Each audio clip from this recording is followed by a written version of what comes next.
Most men trying to get to 15% body fat do the exact same thing. Tighten the diet, add more training, and push harder. Yet they still don't get there. But men who actually do get to 15% body fat and stay there, they're not living in the gym. They're winning in the hours around it. My name's Adam, I'm a performance nutritionist, and I've helped dozens of men get to 15% body fat and actually stay there.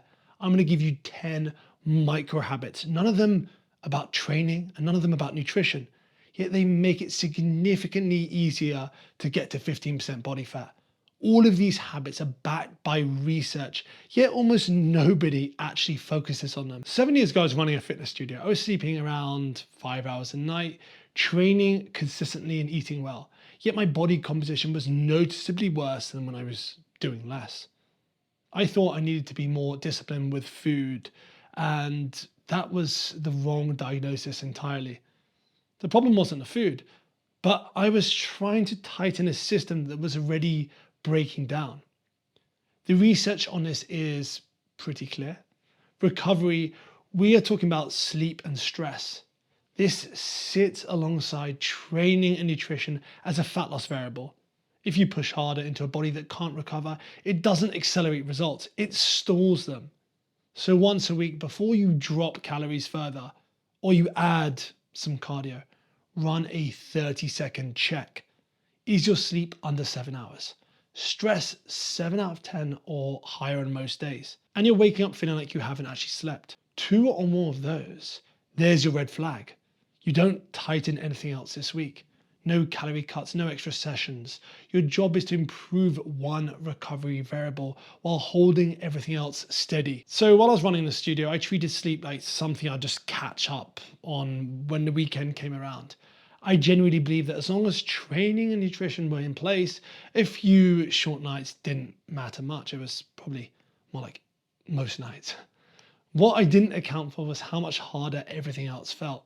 Hunger was harder to manage and decisions were worse. And my body composition data tracked over months was clearly getting worse during periods of disrupted sleep. And the research backs this up. In one controlled trial, people on the same low calorie diet but sleeping only 5.5 hours per night lost more lean mass, less fat, and reported sticking to their diet feeling significantly harder. Poor sleep disrupts your appetite hormones, impairs insulin sensitivity, and drives worse food choices the next day. The habit is simple. Set a bedtime alarm 60 to 90 minutes before you actually want to be asleep. When it goes off, turn the screens off, cool your bedroom, and make it as dark as possible. Now you have one consistent wind down cue you can repeat every night. Then reading, stretching, whatever. Just pick one or even two and stick to it. Something that's going to help relax you. And this is not about some perfect sleep hygiene. This is consistency. The same bedtime and same wake time plus or minus 1 hour. This isn't let your body do its job. I went through a period of weighing myself daily and reacting to every number. If I had one bad weigh-in on a Tuesday, the whole week just felt pointless. Then a good number on Thursday, and I'd ease up. I was making decisions based on water retention and what I'd eaten the night before. Nothing to do with fat. And the scale wasn't a problem, my reaction to it was. The research clearly shows that daily weigh-ins used correctly are actually associated with better fat loss and less rebound. The issue is most men weigh in occasionally, hit a high day, assume the approach isn't working and just stop. Weigh every morning under the same conditions, no clothes, after the bathroom, before food and drink. Treat it like brushing your teeth. Don't react, just take the data. Then, once a week, look at the 7-day average and compare it to the previous week. That's the only number that matters. What this trains over time is the ability to stop interpreting every upward movement as failure. That misread is one of the most common reasons men quit a deficit that was actually doing its job. So when I was working recruitment, sitting at a desk for like 12 to 14 hours, my steps were under 3,000 a day, despite training 3 to 4 times a week. But I kept trying to fix my results by changing what I was eating.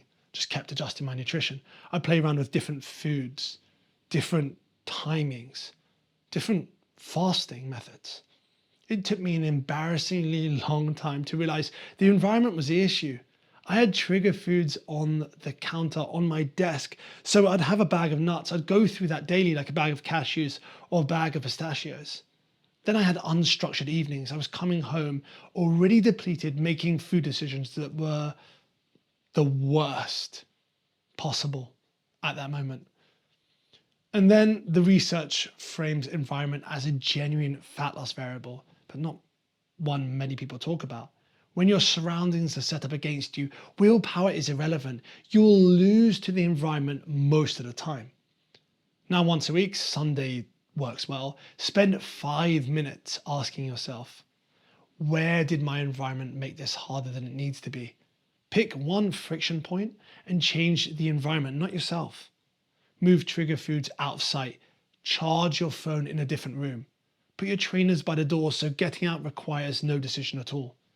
The men who reach 15% and actually stay there, they're not inherently more disciplined.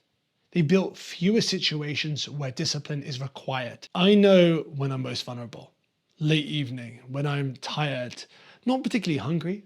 I'm just looking for something to do or maybe something to eat. For years, my strategy was just willpower. Just try harder. And it worked about as well as you'd expect. But what actually changed things was deciding in advance. Not I'll try to be better in the evenings, but specifically creating a script that was written when I was calm, not when I was there just craving things.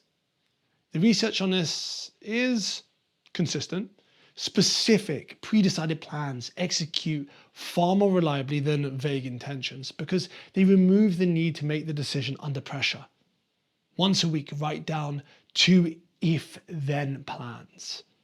These are for specific landmines. If it's past 8 p.m. and I'm heading towards the kitchen, I'll make a tea first and wait 20 minutes. If there are drinks after work, I'll go order something non-alcoholic and I'll only eat if I'm actually hungry. And here you're not relying on willpower in the moment. You're running a script you wrote when you were calm. It's simple in theory and works significantly better than hoping for the best. So when I was training twice a day at 28, I was overeating, constantly picking up injuries. I was also eating in ways I couldn't fully explain. These weren't big binges, just consistently more than I needed to, particularly after hard days. It wasn't hunger, it was my decompression. And the food was doing something that had nothing to do with fuel. And at the time, I wasn't aware enough to see it. The research shows stress eating is actually one of the most commonly reported obstacles for fat loss, even when training and nutrition looks solid on paper. Unlike most things, the fix isn't more discipline. It's a pause. Anytime you're about to eat outside your normal structure, pause just for 2 minutes. Just stop.